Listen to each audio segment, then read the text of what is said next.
عمر فاروق رضی اللہ عنہ کا مقام مکرمہ میں پیدا ہوئے۔ آپ رضی کی کل ابو حفظ تھی۔ نبوت کے چھٹے سال 27 برس کی عمر میں مشرف با اسلام ہوئے۔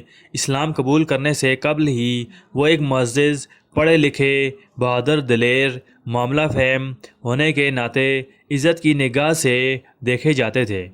انہیں رسول اللہ صلی اللہ علیہ وسلم کے سر ہونے کا اعزاز بھی حاصل ہے۔ حق و باطل میں بہترین انداز میں تمیز کرنے والے تھے۔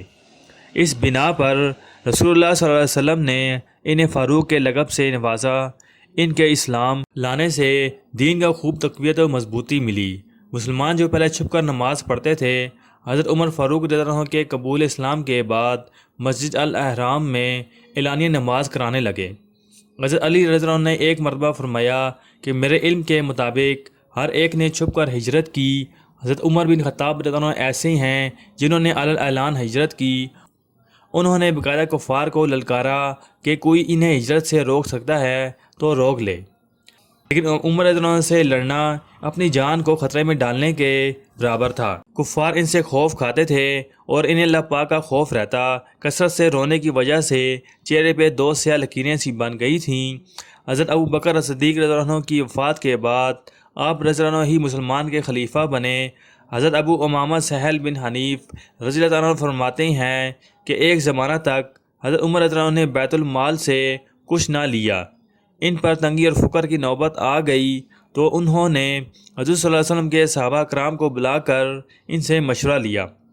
حضرت علی رضی اللہ عنہ نے کہا آپ دوپہر اور رات کا 2 وقت کا کھانا لے لیا کریں۔ چنانچہ آپ رضی اللہ عنہ نے حضرت علی رضی اللہ عنہ کے مشورے پر عمل کیا۔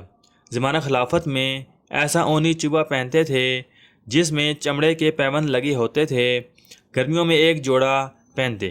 حضرت انس رضی اللہ عنہ فرماتے ہیں کہ میں نے ایک مرتبہ زمانہ خلافت میں حضرت عمر رضی اللہ عنہ کو دیکھا۔ انہوں نے اپنے دونوں کندھوں کے درمیان اوپر نیچے 3 پیوند لگا رکھے تھے۔ آپ رضی اللہ عنہ چاہتے تو بیت المال میں سے خوب لے کر اپنی ذات پر خرچ کرتے، لیکن یہ ان کی انکساری اور خاکساری تھی جو امیر المومنین ہونے کے باوجود سادہ زندگی گزاری۔ یہ وہ خلیفہ تھے جن کی 22 لاکھ مربع میل پر حکومت تھی۔ آپ رضی اللہ عنہ کے دور حکومت میں جن ملکوں اور علاقوں کو فتح کر کے ان پر اسلام کا پرچم لہرایا گیا، ان میں عراق، شام، دمشق، حمص، یارموک، بیت المقدس، کساریہ، تکریت، خوزستان، اذربائیجان، طبرستان، ارمینہ، فارس، کرمان، سستان، مکران، خراسان، مصر، اسکندریہ سمیت دیگر علاقے شامل ہیں۔ اتنے عظیم خلفاء کا نہ یہ پروٹوکول تھا، نہ حکموں جیسے نخرے تھے۔ ان کا کہنا تھا کہ اگر میری خلافت میں ایک کتا بھی پیاسا مر جائے تو اس کے بارے میں مجھ سے پوچھ گچھ ہوگی۔ اپنی رعایا کا خیال رکھنے کا اس حد تک اہتمام فرماتے کہ راتوں کو بھیس بدل کر گشت کرتے تاکہ لوگوں کی پریشانی کا علم ہو سکے۔ آقا صلی اللہ علیہ وسلم نے فرمایا میرے بعد اگر کوئی نبی ہوتا تو وہ عمر ہوتے۔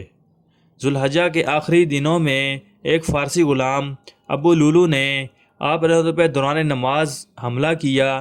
چند دن زخمی رہ کر انہوں نے جس ہجری کیلنڈر کا آغاز کیا، اس کی 1 تاریخ کو ہی شہید ہو کر حضور صلی اللہ علیہ وسلم کے لحد مبارک کے برابر میں دفن ہوئے۔